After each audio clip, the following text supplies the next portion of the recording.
ಇದೊಂದು ಮೆಥಡ್. ಇಷ್ಟು ಕಾದ್ಬಿಟ್ಟೆ ಮಾಡ್ಬೇಕಂತ. ಕಾದ್ಬಿಟ್ಟೆ ಒಳಗಡೆ ಬೆಂದಿರುತ್ತೆ, ಬೇಗ ಬಂದ್ಬಿಡುತ್ತೆ. ಬಳಸ್ತಾ ಚೆನ್ನಾಗಿ ಬಂದಿದೆ. ಹಿಂಗ್ ಬರ್ಬೇಕಾಯ್ತು. ಹಿಂಗ್ ಬರ್ಬೇಕು.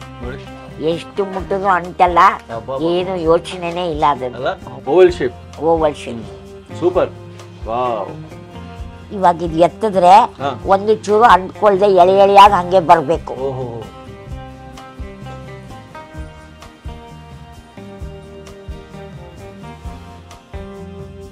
ಇವಾಗ ಕಾಯಿ ಹಾಲು ರೆಡಿ ಆಗಿದೆ, ಒತ್ತು ಶಾವಿಗೆನೂ ರೆಡಿ ಆಗಿದೆ. ಇದೇ ರೀತಿ ಹೀಗೆ ಬರಬೇಕಿದು, ಅಂಟ್ಕೊಂಡಿರಬಾರ್ದು. ನಿಮಗೆ ಕರೆಕ್ಟಾಗಿ ತೋರಿಸ್ತಾ ಇದ್ದೀನಿ. ಇನ್ನು ಕಾಯಿ ಹಾಲು ಬಗ್ಗೆ ಹೇಳೋದೇ ಬೇಕಾಗಿಲ್ಲ. ಇಷ್ಟು ಅದ್ಭುತ ರುಚಿ, ಅಗ್ರಶ್ರೇಣಿಯ ರುಚಿ.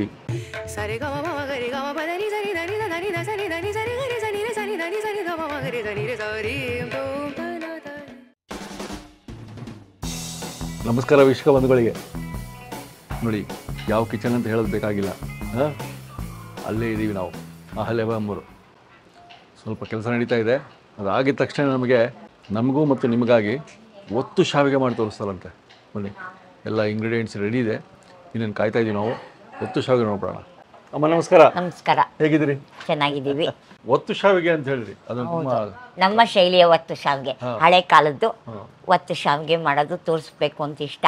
ಸಾಮಾನ್ಯವಾಗಿ ಮನೇಲಿ ಮಾಡ್ಕೊಳ್ಳೋದು ಕಷ್ಟನೇ, ಅಂದರೆ ಈಸಿಯಾಗಿ ಮಾಡ್ಕೊಳ್ಳೋದು ಇದೆ.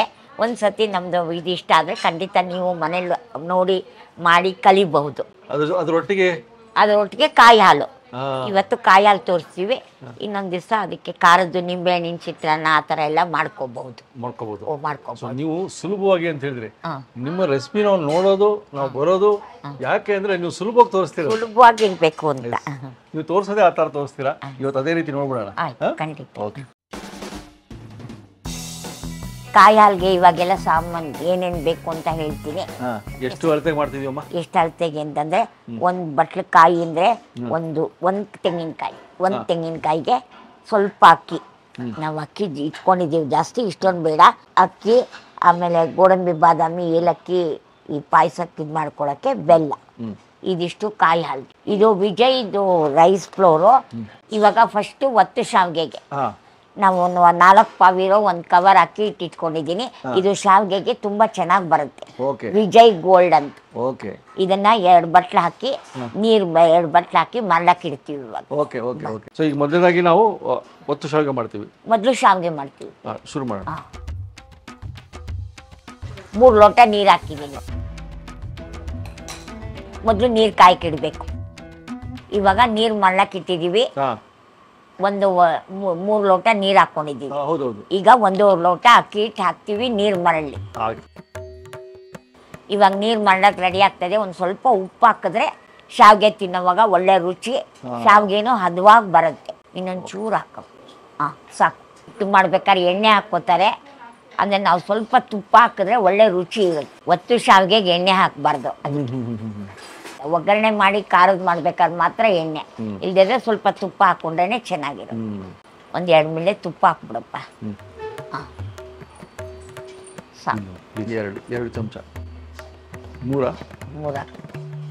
3 ಸ್ಪೂನು ತುಪ್ಪ ಹಾಕೊಂಡಿದ್ದೀವಿ. ಈ 1.5 ಕಪ್ ಹಿಟ್ಟು ಅದಕ್ಕೆ ಹಾಕ್ಬೇಕು. ಚೆನ್ನಾಗಿ ಬೆಂದ ಮೇಲೆ ಕೆಳಗಿಳಿಸಿ ಗುಟಾಯಿಸ್ಬೇಕಿತ್ತು. ಚೆನ್ನಾಗಿ ಹಿಟ್ಟು ಮುಳುಗೋ ತನಕ ಕುದಿಲಿ, ಒಳಗಡೆ ಸ್ವಲ್ಪ ಬೆಂದ್ಕೊಳ್ಳಿ. ಹಿಟ್ಟು ರೆಡಿಯಾಗಿ ಬೇಯ್ತಾ ಇದೆ. ಇವಾಗ ಇನ್ನೇನು ತೊಳಸ್ಬೇಕು. ತೊಳಸಿ ಇದೊಂದು ಮೆಥಡ್. ಕಾದ್ಬಿಟ್ಟೆ ಒಳಗಡೆ ಬೆಂದಿರುತ್ತೆ, ಬೇಗ ಬಂದ್ಬಿಡುತ್ತೆ.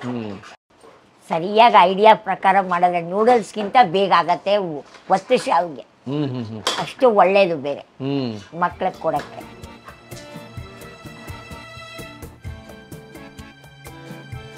ಪಾತ್ರೆಯಿಂದ ಬಿಟ್ಟು ಹೊರಗಡೆ ಬಂದ್ಬಿಟ್ರೆ ಅದು ಸರಿಯಾಗಿ ಬೆಂದಿದೆ ಅಂತ. ಬರ್ತಿ ಎಲ್ಲ ರೆಡಿ ಆಗಿದೆ, ಕೆಳಗಡೆ ಇಳಿಸ್ಕೊಮ್ಮ.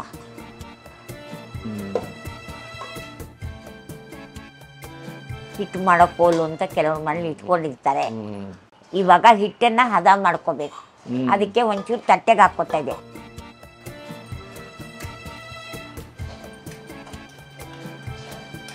ಇವಾಗ ಬಾಲಿ ಮಾಡಿಕೊಂಡು ಒತ್ತು ಶಾವಿಗೆ ಒರಳಿನಲ್ಲಿ ಅದನ್ನು ಹಿಂಡ್ಕೊಂಡು ಇದನ್ನ ಮಾಡಿ ಇಟ್ಕೊಂಡು ಆಮೇಲೆ ಸ್ವಲ್ಪ ಆರಕ್ಕೆ ಬಿಡಬೇಕಿದು. ಓಕೆ ಓಕೆ, ಮೊದಲೇ ಮಾಡಿ ಇಟ್ಕೊಂಡ್ಬಿಡ್ಬೇಕು ಶಾವಿಗೆ. ಓಕೆ,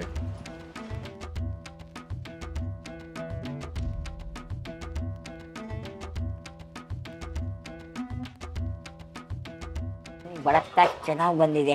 ಹಿಂಗೆ ಬರಬೇಕಾ ಇದು? ಹಿಂಗೆ ಬರಬೇಕು ನೋಡಿ, ಎಷ್ಟು ಮುಟ್ಟಿದ್ರು ಅಂಟಲ್ಲ, ಏನು ಯೋಚನೆನೇ ಇಲ್ಲ ಅದನ್ನು. ಅಲ್ಲ ಅಲ್ಲೇ ಚೆನ್ನಾಗಿ ಬಂತು ಅಲ್ವಾ? ಸೂಪರ್. ಮತ್ತು ಶಾವಿಗೆ ಎಷ್ಟು ಚೆನ್ನಾಗಿ ಬರ್ತಾ ಇದೆ. ಎರಡು ಆಯ್ತು ಈಗ. ಇವಾಗ ಮೂರನೇದೊಂದ್ಸತಿ ನೋಡುವ. ಎರಡು ರೆಡಿಯಾಗಿ ಬಂತು. ಹಿಟ್ಟು ಗಟ್ಟಿಯಾಗಿದ್ದಷ್ಟು ಈ ಒತ್ತು ಶಾವಿಗೆ ಈ ಎಳೆ ತುಂಬಾ ಚೆನ್ನಾಗಿ ಬಂದು ಅಂಟದೇ ಇರುತ್ತೆ. ಇಲ್ಲದ್ರೆ ಅಂಟ್ಕೊಂಡ್ಬಿಡುತ್ತೆ ಮುದ್ದೆ ಆದ್ರೆ. ಅದೇ ರೀತಿ ಇರ್ಬೇಕು, ಹೀಗೆ ಬರ್ಬೇಕು.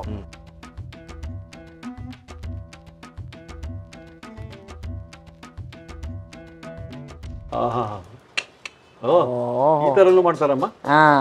ಓವಲ್ ಶೇಪ್ ಹಾಕೊಂಡು ಮಾಡೋದು ಈ ತರ. ಸೂಪರ್ ನೋಡಿ. ವಾವ್. ಇವಾಗ ಇದು ಎತ್ತಿದ್ರೆ ಒಂದು ಚೂರು ಅಂಟ್ಕೊಳ್ದೆ ಎಳೆ ಎಳೆಯಾಗಿ ಹಂಗೆ ಬರ್ಬೇಕು.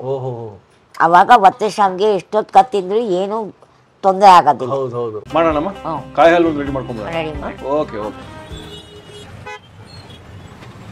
ಇವನ್ ಸ್ವಲ್ಪ ಅಕ್ಕಿ ಹುರ್ಕೊಂಡ್ರೆ ಕಾಯಿ ಹಾಲು ಮಂದಕ್ಕೆ ಚೆನ್ನಾಗಿರುತ್ತೆ. ಸ್ವಲ್ಪ ಮೊದಲನೇದಾಗಿ ಅಕ್ಕಿ ಹುರ್ಕೋಬೇಕು. ಮೊದಲು ಅಕ್ಕಿ ಹುರ್ಕೋಬೇಕು. ಓಕೆ. ಎಷ್ಟು ಹಾಕೊಂಡಿವಿ ಅಕ್ಕಿ ಹುರಿಯಕ್ಕೆ? ಒಂದು 2 ಟೇಬಲ್ ಸ್ಪೂನ್ ಹಾಕೊಂಡು ಅಕ್ಕಿ ಇದನ್ನ ಹುರ್ಕೊಂಡ್ಬಿಡೋಣ. ಇದು ಹುರ್ಕೊಂಡು ಇದೆಲ್ಲ ಹಾಕೊಂಡು ರುಬ್ಕೊಳ್ಳಿ. ಸರಿ ಸರಿ. ಕಾಯಿ ಹಾಲು ಮಾಡೋ ಮೊದಲನೇ ಪ್ರಕ್ರಿಯೆ. ಮೊದಲನೇ ಪ್ರಕ್ರಿಯೆ. ಅದು ಅಕ್ಕಿ ಒಂಥರ ಪುರಿ ಥರ ಅದೇ ಆಗತ್ತೆ. ಸ್ವಲ್ಪ ಹುರಿದ್ರೆ ಸಾಕು. ಇವಾಗ ಅಕ್ಕಿ ಹುರಿದಿದ್ದಾಗಿದೆ, ಮಿಕ್ಸಿಗೆ ಹಾಕೋ ಜಾರಿಗೆ. ಇದು ರೆಡಿ ಆಯ್ತು ಅಕ್ಕಿ.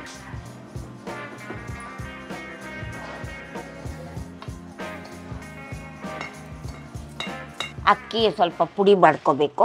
3 ಏಲಕ್ಕಿ ಕಾಯಿ ಹಾಕೊಂಡು ಫಸ್ಟ್ ಇದನ್ನೇ ಮಾಡ್ಕೋಬೇಕು. ಇದನ್ನೇ ಮಾಡ್ಕೊಂಡು. ಓಕೆ.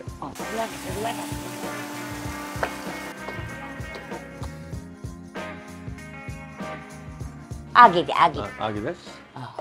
ಇವಾಗ ಬಾದಾಮಿ ಗೋಡಂಬಿ ಪುಡಿ ಮಾಡಿ ಇದ್ರೊಳಗೆ ಹಾಕ್ಬಿಡೋದಾ? ಎಲ್ಲ ಅದ್ರೊಳಗೆ ಹಾಕೋದು. ಎಲ್ಲ ಒಟ್ಟಿಗೆ ಸುರಿದು ಬಿಟ್ರೆ ಅದಾಗ ಮಾಡ್ಕೊಳ್ಳೋದು. ತೆಂಗಿನಕಾಯಿ ಅಷ್ಟು ಹಾಕೋಪ್ಪ. ಎಲ್ಲ ಒಟ್ಟಿಗೆ? ಎಲ್ಲ ಒಟ್ಟಿಗೆ. ಸ್ವಲ್ಪ ನೀರು ಹಾಕೊಂಡು ಎಲ್ಲ ಹಾಕ್ಬಿಡು. ನೀರು ಹಾಕೊಂಡು ರುಬ್ಬೇಕು. ಇಷ್ಟು ನೀರು ಹಾಕೊಂಡ್ರಲ್ಲ? ಇಷ್ಟು ನೀರು ಹಾಕಿದ್ದೀನಿ. ಇನ್ನು ಸ್ವಲ್ಪ ಬೇಕಾದ್ರೆ ನೀರು ಹಾಕೋಪ್ಪ. ನುಣ್ಣಕ್ಕಾಗಿದ್ಯಬ್ಬ, ಇನ್ನೊಂಚೂರು ನೀರು ಹಾಕೋಬೇಕಮ್ಮ ನೀನು. ಇನ್ನೊಂದು ಸ್ವಲ್ಪ ನೀರು ಹಾಕದ? ನೀರು ಹಾಕಿ ಸಾಕು ಅಮ್ಮ. ಹಿಂಗಾಗಿದೆ, ರೆಡಿಯಾಗಿದೆ. ಇಷ್ಟು ಹಿಂಗೆ ಇರಬೇಕಾ? ಹಿಂಗೆ ಇರಬೇಕು. ಓಕೆ. ಹಾಲು ರೆಡಿಯಾಗಿದೆ. ಇವಾಗ ಬೆಲ್ಲ ಕಾಯಕ್ಕೆ ಒಲೆ ಮೇಲೆ ಇಡೋಣ. ಇದು ಬೆಲ್ಲನ ಕಾಯಕ್ಕೆ ಇಡಬೇಕು. ಬೆಲ್ಲ ಕರಗಿಸ್ಕೊಳ್ಳೋದು. ಬೆಲ್ಲ ಕುದೀತಾ ಇದೆ. ಇವಾಗ ಬೆಲ್ಲ ಕರಗ್ತಾ ಇದೆ. ಇವಾಗ ಈ ಹಾಲು ರುಬ್ಬಿರೋದನ್ನ ಹಾಕಬೇಕು.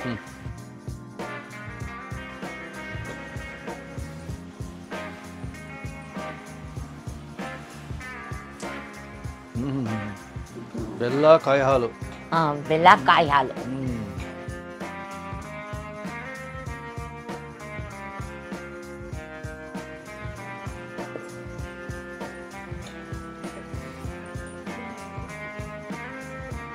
ಒಂದೇ ಒಂದು ಕುದಿ ಬಂದ್ರೆ ಆಫ್ ಮಾಡ್ಬಿಡಪ್ಪ. ಒಂದು ಕುದಿ ಬಂದ್ಮೇಲೆ ಆಫ್?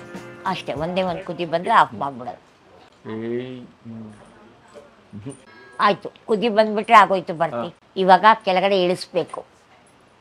ಕಾಯಿ ಹಾಲು ರೆಡಿ ಆಯ್ತು. ಕಾಯಿ ಹಾಲು ರೆಡಿ ಆಗಿದೆ. ಇವಾಗ ಕಾಯಿ ಹಾಲು ರೆಡಿ ಆಗಿದೆ. ಒತ್ತು ಶಾವಿಗೆನೂ ರೆಡಿ ಆಗಿದೆ. ನಮ್ಮ ಶೈಲಿಯ ಒತ್ತು ಶಾವಿಗೆ ರೆಡಿ ಆಗಿದೆ. ನೀವು ಮನೇಲಿ ಇದನ್ನ ಈಸಿಯಾಗಿ ಮಾಡ್ಕೋಬೋದು. ಸಾಮಾನ್ಯವಾಗಿ 2 ಸತಿ ಬೇಯಿಸ್ತಾರೆ. ನಾವು ಬೇಯಿಸೋವಾಗಲೇ ಚೆನ್ನಾಗಿ ತುಂಬ ಹೊತ್ತು ಬೇಯಿಸ್ಬಿಟ್ರೆ ಇದು ಒಳ್ಳೆ ಎಳೆಯಾಗಿ ಅಂಟ್ಕೊಳ್ದೇ ಇರೋ ಶಾವಿಗೆ ಸರಿಯಾಗಿರೋದು ಬಂದ್ಬಿಡುತ್ತೆ. ಇದು ಸ್ವಲ್ಪ ಜನ ಆವಿನಲ್ಲೂ ಬೇಯಿಸಿ 2 ಸತಿ ಬೇಯಿಸಿ ತೆಗಿತಾರೆ.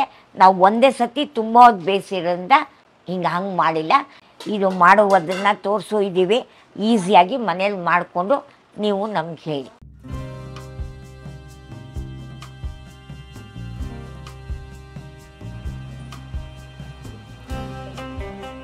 ಇದೇ ರೀತಿ ಹೀಗೆ ಬರಬೇಕಿದು, ಅಂಟ್ಕೊಂಡಿರಬಾರ್ದು. ನಿಮಗೆ ಕರೆಕ್ಟಾಗಿ ತೋರಿಸ್ತಾ ಇದ್ದೀನಿ. ಇನ್ನು ಕಾಯಿ ಹಾಲು ಬಗ್ಗೆ ಹೇಳೋದೇ ಬೇಕಾಗಿಲ್ಲ. ಕಾಯಿ ಹಾಲು ಬಗ್ಗೆ ನೋಡಿ, ಆಹಾ ಮಂದ ಎಲ್ಲ ಹೇಳ್ತಾ ಇದ್ದಾರೆ ಭಾಳ ಚೆನ್ನಾಗಿರುತ್ತೆ, ಅದ್ಭುತವಾಗಿರುತ್ತೆ ಅಂತ. ನಾವು ನೋಡೇ ಬಿಡೋಣ. ವಾಹ್ ಬಾಬಾ, ಅಮೃತ ಅಂತ ಇದ್ದರೆ ಹಿಂಗಿರ್ಬೋದಾ ಅಂತ ನಾನು ಪದೇ ಪದೇ ಹೇಳ್ತಾ ಇರ್ತೀನಿ. ಇಷ್ಟು ಅದ್ಭುತ ರುಚಿ, ಅಗ್ರಶ್ರೇಣಿಯ ರುಚಿ, ಉತ್ತುಂಗ ರುಚಿ ಅಂತಾರಲ್ಲ ಆ ಥರ. ಅಬ್ಬಾ ಕಾಯಿ ಹಾಲಿಗೆ ನಾವು ಹ್ಯಾಟ್ಸ್ ಆಫ್ ಹೇಳಬೇಕು. ಕಾಯಿ ಹಾಲು ಇದಕ್ಕೆ ಒಂದು ಒಳ್ಳೆ ಮೆರುಗು ಕೊಡ್ತದೆ, ಆ ಪುಷ್ ಕೊಡ್ತದೆ. ಇಲ್ಲಿ ನಾವು ಭಾರತೀಯ ಅಮ್ಮರು ಮೆಚ್ಕೋಬೇಕು, ಎಷ್ಟು ಚೆನ್ನಾಗಿ ಅದನ್ನು ಅಮುಕಿ ಆಹಾ ಆ ಒಂದು ಒತ್ತು ಶಾವಿಗೆ ಮಾಡಿದರು. ಅದ್ಭುತವಾಗಿ ಬಂದಿದೆ. ಅದು ಎಷ್ಟೇ ಕಷ್ಟ ಆಗಲಿ, ಯಾವುದೇ ಸಮಯಕ್ಕಾಗಲಿ ನಾವು ಬಂದ್ಬಿಡ್ತೀವಿ ಓಡಿ ಅಹಲ್ಯಮ್ಮವ್ರ ಹತ್ರ. ಯಾಕಂದರೆ ಸುಲಭವಾದ, ರುಚಿಯಾದ, ಅಚ್ಚುಕಟ್ಟಾದ ರೆಸಿಪಿಗಳಿಗೆ ನಿಸ್ಸೀಮರು. ಎಷ್ಟು ಚೆನ್ನಾಗಿ ಮಾಡ್ಕೊಡ್ತಾರೆ. ಒತ್ತು ಶಾವಿಗೆ ಸಿಗ್ತೀವತ್ತು ನಿಮಗೆ. ಮುಂದಿನ ಸಂಚಿಕೆ ಇನ್ನೊಂದು ರೆಸಿಪಿ ನೋಡೋಣ. ನಾನು ಮುಗಿಸ್ತೀನಿ. ನಮಸ್ಕಾರ.